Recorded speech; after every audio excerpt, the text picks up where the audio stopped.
The phone's glow sliced through the dark bedroom like a knife. I blinked at the clock, 2:17 a.m., and listened to the soft giggle drifting from the living room. My wife, Elise, was on another work call. Her voice, low and warm, carried a tone I hadn't heard in months, not since the early days when we'd stay up whispering dreams into the night. I lay still, my chest tightening, wondering why a project manager needed her at this hour. The air felt heavy, like it was holding a secret I wasn't ready to face. Elise had been different lately. She'd linger at the office, her heels clicking later each evening. She'd smile at her phone during dinner, her fingers dancing across the screen, dismissing my questions with a breezy, "Just work stuff, Tom." I'd nod, swallowing the unease, telling myself it was nothing. She loved me. 12 years, a mortgage, and a daughter's crayon drawings on the fridge said so. But love doesn't giggle at 2 a.m. for a coworker named Greg. I slipped out of bed, the hardwood cold against my bare feet, and crept to the doorway. Elise sat on the couch, her silhouette framed by the phone's light. "No, you're ridiculous," she whispered, her voice playful, intimate. My stomach churned. Greg, her work husband, as she'd once called him with a laugh, was on the other end. I'd met him at the company picnic. Tall, charming, with a handshake too firm and eyes that lingered on her too long. I'd brushed it off. Just a friendly colleague, I told myself. Now each word she spoke felt like a pinprick to my trust.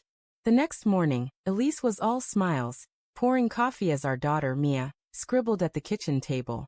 "Late night?" I asked, keeping my tone light. She froze just for a second, before flashing a smile. "Yeah, Greg's team is swamped. Deadlines." Her eyes didn't meet mine. I sipped my coffee, the bitterness mirroring the doubt pooling in my gut. I wanted to believe her. I wanted the life we'd built, the Saturday pancake mornings, the way she'd hum while folding laundry, to be enough. But the late-night calls kept coming, each one a crack in the foundation. I started paying attention. Her phone was locked now, a new habit. She'd leave the room to text, her laughter muffled behind closed doors. At night, she'd turn away from me in bed, her breathing uneven, like she was guarding something. I told myself I was paranoid. Elise wasn't the type. She was the woman who'd cried when I proposed, who'd held my hand through Mia's fevered nights. But doubt is a quiet poison. It seeps in slow and relentless, until you can't ignore the taste. One evening, while she showered, I checked her laptop. It was open, a careless mistake. An email from Greg sat in her inbox, the subject line innocuous, "Project update." But the words inside weren't. "Last night was fun. Let's do it again soon." My heart thudded. I scrolled through their thread. Hundreds of messages, some professional, others not. "You make these late nights bearable," he'd written. "Miss you already," she'd replied. I felt the air leave my lungs, the room tilting. This wasn't just flirting. This was a betrayal dressed in work jargon. I didn't confront her. Not yet. Anger burned, but so did love, and the two tangled inside me like wires. I needed proof, something undeniable, something that would force her to face what she'd done. I started tracking her patterns. The late nights weren't always at the office. She'd come home with her hair slightly mussed, her perfume too fresh. I checked our bank statements. A coffee shop charge here, a bar tab there, places she'd never mentioned. Each discovery was a shard of glass in my chest, but I kept going, driven by a need to know how far she'd gone. One night, she said she was meeting a client. I followed her. The city lights blurred as I trailed her car to a dimly lit bar downtown. Through the window, I saw her with Greg, their heads close, her hand brushing his arm. She laughed, the sound carrying even through the glass, and it gutted me. This was the woman who'd promised forever, now sharing pieces of herself with someone else. I didn't storm in. I didn't yell. I sat in my car, hands shaking, and let the pain carve itself into me. The next day, I called in sick and dug deeper. Greg wasn't just bold, he was careless. His LinkedIn profile bragged about his role as senior manager, but a quick search revealed complaints on anonymous workplace forums. Inappropriate conduct. Favoritism. A pattern. I found his work email on the company site and cross-referenced it with Elise's messages. They'd been using company servers for their late-night chats, a rookie mistake. I screenshot everything, my hand steady despite the ache in my chest. This wasn't just about us anymore. Greg had crossed lines that could cost him more than a marriage. I contacted HR anonymously, attaching the emails with a detailed report.